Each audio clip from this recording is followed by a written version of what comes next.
Okay, so at this point, we move on to our 3-minute speech segment. And what this is an opportunity for each of us to come prepared with something that we want to practice. So typically the way it goes is I go first.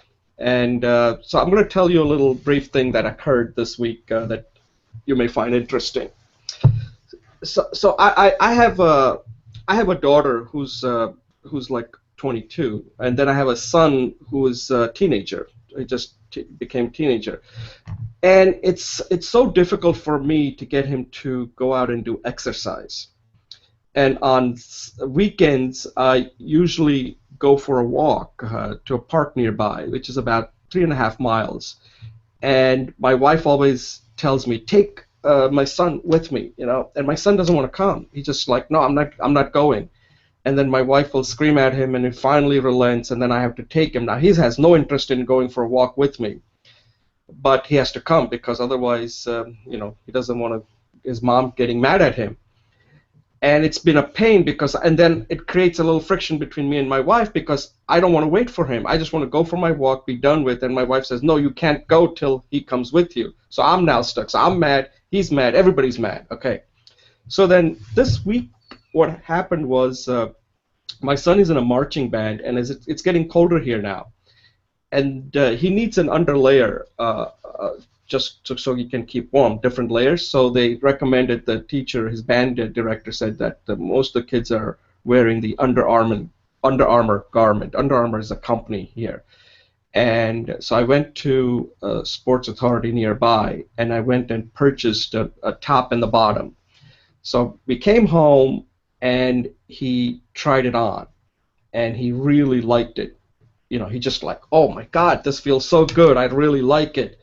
And he said to me, Dad, can I just leave this on for a while? I said, yeah, you can do your homework with your Under Armour garment. There's nothing wrong with that. And then he's like, he goes upstairs and he comes down, and I bet what he did was he went and looked in the mirror, and he comes down and says, Dad, I think I'm going to start working out from now on. So I was like, you know what? If I had known this earlier, that just putting on that Under Armour garment would get him motivated to work out, it would have saved me so much aggravation that now I don't have to even mention it. It kind of reminds me of a lot of women who go out and purchase these expensive yoga pants. And I guess initially they just like the way it makes them feel, and then probably after a while they say, hey, I like the way it feels. I might even feel better. Let me just start doing yoga. So I can see that Under Armour. So if you have any children out there that you're having difficulty getting them to go out and do exercise, just invest something like $70. Get them these Under Armour top, like a shirt and a pants, and it really is very tight on them, and it defines their body. And if they don't like it, believe me, they're gonna work out because you can't hide anything when you wear these things. So try it. It may work. I think I'll let you know how this is working. But right now, he came to me and said that he's going to exercise. I didn't have to tell him anything. So we'll see what happens this weekend. All right, Julie, you're next. Hi. Do you have a purpose in life? Do you have a goal that you want to do? I think we all have goals. Or do you know someone else who has a goal?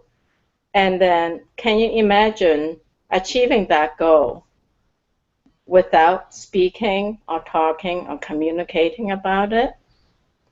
That's not likely, because I think we do have to communicate in order to show our ideas and achieve our goals. So I think communication is like an integral fabric of our lives. It puts all our components together, and we can't live our lives without communication. But are you afraid of speaking, public speaking? We human beings have fears, and fear is a part of our psyche. It's in our psyche. In fact, the fear of public speaking is a really big one. In the Buddha's Labhankatara Sutra, it's listed as one of the top 5 fears. So fear fear of dying, fear of illness, and fear of public speaking are like on the top three. And so what I have found, and I want to share with you, is that taking this class, which we've done, is the beginning of the pivot into uh, being successful in reaching your goals and being happy, because you can practice and participate in public speaking. And by doing that, you can realize your goals. When you do this public speaking class, for me anyways, I did not just learn to speak to public. As Jay always says, speaking is not public or private, there is only speaking. And furthermore, I will say that in communication, there's speaking and listening. And when you take the class, we learn to listen better because we learn to flow our messages and we learn to speak better. But in addition to that, we learn to analyze because we have to put the logic and the rhetorics together, and we learn to evaluate. When you participate, you learn all these skills that you need for your life, but in addition to that, you get to practice with other people.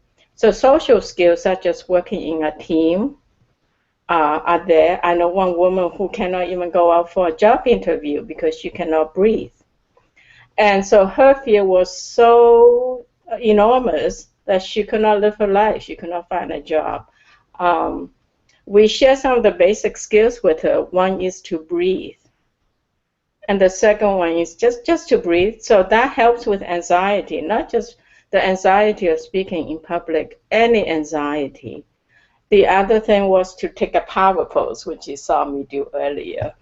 And so these skills that you develop that overcome fear, anxiety, are transferable to your other fears. By facing your fears, your other fears become lessened. Because fear is like a pane of glass. When you smash through it, it ripples through your other fears in your life, and then you can go ahead and face your life. And then, so in addition, when you participate in this class, because it is such a global environment, I have a friend who is my study buddy is from Germany. I have Atul and Jay from around the world. And one time I had a woman from Sweden to join us. So by being exposed and having a chance to practice as what Jay would call a no-risk environment, we overcome our fears and we can become confident and comfortable in facing our fears, in speaking, and in realizing our goals. So I invite you to participate in this class, to practice, to come and join us, to manifest your purpose. For your purpose, find your courage and face the world by practicing in this class and live your life fully. Thank you. Oh, that was excellent, Julie. I'm going to hire you as a salesman for this saleswoman for this class. That was. We should have added you to the list of these 3 courageous women. We would add. Now we'll add Julie to that too. We'll have Lizzie Velasquez, Cameron Russell, Monica Lewinsky, and Julie Finkelstein. Okay. All right, Atul. You're next. Okay, great. So first of all, yeah, thank you, Julie, for sending me the link for the session, and definitely that was very motivating talk that you just gave. So I'm Atul Wankhede. I am Indian, and I basically come from a small town from India called Akola, which is somewhere in central part of India. I did my undergrads from a VIT college from Pune University, which is like one of the top universities in India. It's after IITs. There I worked in India for a few years as a software engineer, and then had an opportunity to come to US. So I came to US in around 2006, and then I did my contracted for some time for Microsoft, and then now I'm working with another company, Expedia, in Bellevue. A family point of view, I have my wife and I have a kid, 4 years old kid. My hobbies include like playing cricket, reading books, and just soccer. One of the big advantage to be raised in India is that you at least know three languages. One is like our national language, Hindi. One is our native language, which could be depends on which state are you. If you are in Maharashtra, you will know Marathi. If you are in Karnataka, you'll know Kannada. And then one universal language, that is English. So I'm fortunate in that part. So I know three languages to communicate into. And yes, I always had this thing about public speaking that it's I can read books and I can learn how to speak in public and all those things. But just like you cannot learn swimming by sitting on the floor and watching people swim. You have to basically go and jump and do swimming, and that's how you learn. So similarly, I try reading some books, but looks like it's more like you have to come and talk in public, and that's how you build your skill of talking in public, getting rid of your fears or anxieties. And so I'm here on the show, hopefully trying to be a better person, better at public speaking. Yeah, that's it from my side. Okay, thanks a lot, Atul. That was good. That was excellent. Thank you. So now you have gone through your intro, so you're lock and loaded now. So let me just say a few things. I don't know what's happening with Sajid. He's having some difficulty, but we're just going to continue here. I think what you said made a lot of sense there, that this is what we're realizing, that public speaking is not like any other course. I guess you can say that, but especially public speaking, where I tell people that in order to become a good public speaker, you have to be three things. You have to be a student, you have to be a teacher, and also you have to be a coach. Now, when we look at these professional speakers out there, even TED speakers, they get a lot of help. When they're giving that speech, they're not like just doing it all themselves and then coming and giving it. They're getting a lot of help before they get on. So when you watch these TED speakers, and someone told me that to give a TED speech, at least you have to spend close to 300 hours. Now, that's not practical for all of us, okay? That's just no way we're going to, unless we become a professional speaker, we may want to spend 300 hours for one speech. But the amount of time that goes into these speeches that you see on TED are just enormous amount of time that's required. So one of the things that I have recorded this week is something that I'm going to do, and I think it may help others too, is this thing that I'm calling the 330 challenge that Julie mentioned. And what this is pretty simple, that you just make a commitment today and do a 3-minute video for the next 30 days before even taking any courses or anything. At least that way you know where you stand, because if you do 300 videos, believe me, you are going to make some improvement. It has to happen. And after that, you can go in and see what you have recorded. Now, these are videos you don't want to record about, like, hey, look what I'm eating for breakfast, or something that is not that serious. Like, you want to talk about some serious topic, could be related to work-related topic, could be some insight you have, some story you want to talk about, some humor, things that you want to practice, and do 30 of this. And I bet you at least 10 of them are going to be excellent.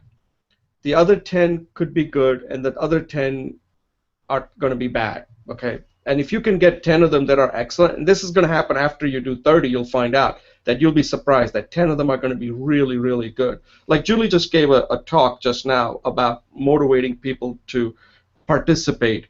That would be an excellent speech if she does that, a 3-minute video like that today after this show is over, Julie, so that's your challenge. That right now you might think like, wow, that's not that good, but later on, after 30 days, you come back to it and say, wow, I can't believe that's me that that recorded that. So I would say that try that, and then you'll be in a better position to know where you stand. And one of the things, Atul, we did last week that somehow, I don't know what happened, the video got lost. Google somehow didn't record it. We went through these two segments. One was called a speaking athlete, and the other one was this method that I have. I'm working on developing. I'm trying to perfect it. Not perfect may not be the right word. Trying to make it better. Something called the lean speech method. You probably have heard the term lean since you're in the software industry. So I will send you the videos of that, and you can take a look at that, because I think that public speaking is sometimes made too complicated, and I'm trying to simplify it. And one of the best way to simplify it is to just do a 3-minute video every day for the next 30 days. And I bet you, if you do that, you'll be much better than you are today.